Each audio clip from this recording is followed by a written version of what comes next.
Ամերիկացիները նորից Մոսկվայում են, Վնուկովոյում վայրեջք է կատարել Թրամփի հատուկ բանագնաց Սթիվ Ուիթքոֆի ու փեսա Ջարեդ Քուշների օդանավը։ Սա Պուտին-Ուիթքոֆ արդեն 7-րդ հանդիպումն է։ Նախագահից բացի ռուսական կողմից ներկա են նաև Պուտինի օգնականներ Կիրիլ Դմիտրիևն ու Յուրի Ուշակովը։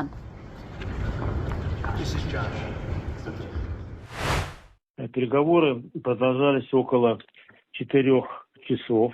Բանակցությունները տևել են մոտ 4 ժամ եւ բացառիկ բովանդակալից կառուցողական եւ ես կասեի չափազանց անկեղծ ու վստահելի էին։ Եվս մեկ անգամ նշվել է, որ առանց տարածքային հարցն Անկորիջում համաձայնեցված բանաձևի լուծելու իմաստ չունի հույս կապել երկարաժամկետ կարգավորման հետ։ Վլադիմիր Պուտինն ընդգծել է, որ մենք անկեղծ հետաքրքրված ենք ուկրաինական ճգնաժամի լուծմամբ քաղաքական եւ դիվանագիտական միջոցներով։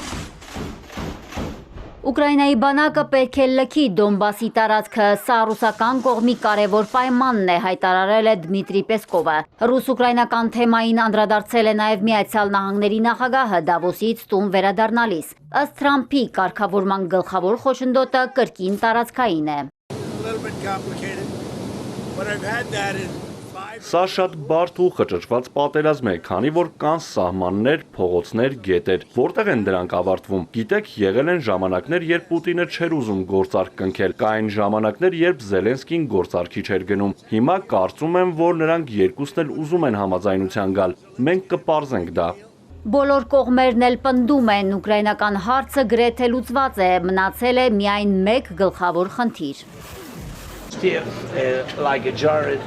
Սթիվը Ջարեդը, նախագահ Թրամփն ու պետքարտուղար Ռուբիոն բոլորս էլ քննարկել ենք մեկ հարց, որն ամենաբարդն է։ Դա մեր երկրի արևելյան հատվածն է։ Ամբողջ հարցը տարածքն է, որը դեռևս մնում է չլուծված։ Զելենսկին բացահայտել է Դավոսում Միացյալ Նահանգների նախագահի հետ հանդիպմանն իր վերջին բառերը։ Թրամփին խնդրել է չմոռանալ Ուկրաինայի օդային պաշտպանության Փեթրիոտների մասին։ Ուկրաինայի նախագահը գովաբանում է ամերիկյան վարչակազմին, փոխարենը դժգոհում Եվրոպայից։ Համաշխարհային տերություն դառնալու փոխարեն Եվրոպան մնում է գեղեցիկ, բայց մասնատված կալեյդոսկոպ փոքր եւ միջին չափի պետությունների հավաքածու։ Եվրոպան կարծես կորած է, փորձում է համոզել ԱՄՆ նախագահին փոխվել, բայց նա չի փոխվի։ Զելենսկին ասել է, որ Եվրոպան նույնիսկ չի փորձել սեփական արձագանքը տալ Իրանի իրադարձություններին ու ինքն է իր սկանդալային գնահատականը տվել։